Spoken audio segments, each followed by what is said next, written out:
नमस्कार व्यूअर्स, आप सभी का गर्वित कोचिंग क्लास की ओर से स्वागत है। सबसे पहले हम व्यतिकरण के बारे में पढ़ रहे हैं। व्यतिकरण क्या होता है, व्यतिकरण की घटना क्या है। व्यतिकरण को इंटरफेरेंस भी कहा जाता है, जो इसका इंग्लिश शब्द है। व्यतिकरण मतलब जब लगभग समान आयाम, समान आवृत्ति वो नियत कालांतर की दो या दो से अधिक प्रकाश तरंगें माध्यम में संचित होती हुई अध्यारोपित होती है, तो अध्यारोपण के फलस्वरूप कुछ बिंदुओं पर परिणामी आयाम व तीव्रता अधिकतम प्राप्त होती है और कुछ बिंदुओं पर परिणामी आयाम एवं तीव्रता न्यूनतम प्राप्त होती है। इस घटना को व्यतिकरण कहते हैं। तो व्यतिकरण का सारांश में यही मतलब है कि जब समान आवृत्ति की और समान आयाम की और नियत कालांतर की, तीन शर्तें यहाँ पे आवश्यक है कि दो या दो से अधिक तरंगें माध्यम में संचित होती हुई अध्यारोपित होती है, तो अध्यारोपण के फलस्वरूप कुछ बिंदुओं पर तीव्रता का मान कम होता है और कुछ पर तीव्रता का मान अधिक हो जाता है। तो ये जो तीव्रता का मान अधिक और कम होना, ये घटना ही यहाँ पे व्यतिकरण को परिभाषित करती है। इसे ही प्रकाश का व्यतिकरण कहते हैं, इंटरफेरेंस ऑफ लाइट कहते हैं। अब ये व्यतिकरण दो प्रकार का होता है, संपोषी व्यतिकरण और विनाशी व्यतिकरण। तीव्रता और आयाम का अधिक होना संपोषी व्यतिकरण है और तीव्रता और आयाम का न्यूनतम होना विनाशी व्यतिकरण है। तो हम यहाँ पे दो तरंगें देख रहे हैं। दोनों तरंगों के परिणाम अध्यारोपण से नई तरंग बन रही है और इसके बाद अगले डायग्राम में पुनः तरंगें आप देख सकते हैं। दो तरंगें किस तरह से गति कर रही है, एक्स और वाई है, और रिजल्टेंट वेव जो है जेड तरंग है वो किस तरीके से बन रही है। तो अध्यारोपण के परिणाम स्वरूप ही व्यतिकरण की घटना होती है।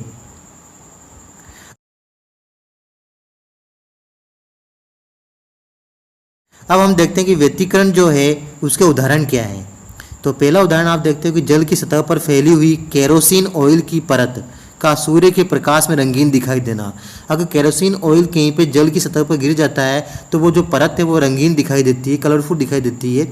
और दूसरा जो है साबुन के बुलबुलों का रंगीन दिखाई देना, ये भी व्यतिकरण के उदाहरण है। दो व्यतिकरण के उदाहरण जो हम दैनिक जीवन में देख सकते हैं। वर्षा ऋतु में विभिन्न मोटर वाहनों से टपकी तेल की बूंदें सड़क पर पतली फिल्म के रूप में बिखर जाती है। सूर्य के प्रकाश में यह फिल्म विभिन्न रंगों की दिखाई देती है। इस प्रकार जल की सतह पर तेल की बूंदों से बनी पतली फिल्म भी रंगीन दिखाई देती है। साबुन की रंगहीन बुलबुले भी सूर्य के प्रकाश में रंगीन दिखाई देते हैं। इन सब का कारण प्रकाश का व्यतिकरण है। तो व्यतिकरण की घटना का जो दैनिक जीवन में उदाहरण है, ये सबसे महत्वपूर्ण उदाहरण है हमारे पास में।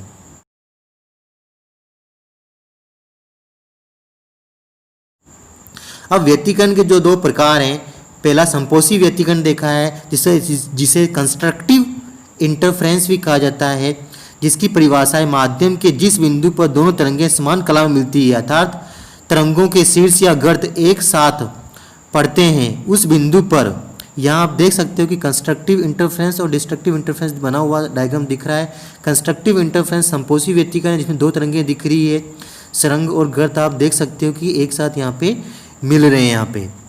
तो यही चीज़ इसमें लिखी हुई है, अर्थात दोनों तरंगों के शीर्ष या गर्त एक साथ पड़ते हैं, उस बिंदु पर दोनों तरंगें एक दूसरे के प्रभाव को बढ़ाती है, अतः प्रकाश की परिणामी तीव्रता जो है वो अधिकतम हो जाती है। इसे ही संपोषी व्यतिकरण कहते हैं। संपोषी व्यतिकरण का अन्य नाम रचनात्मक व्यतिकरण भी है।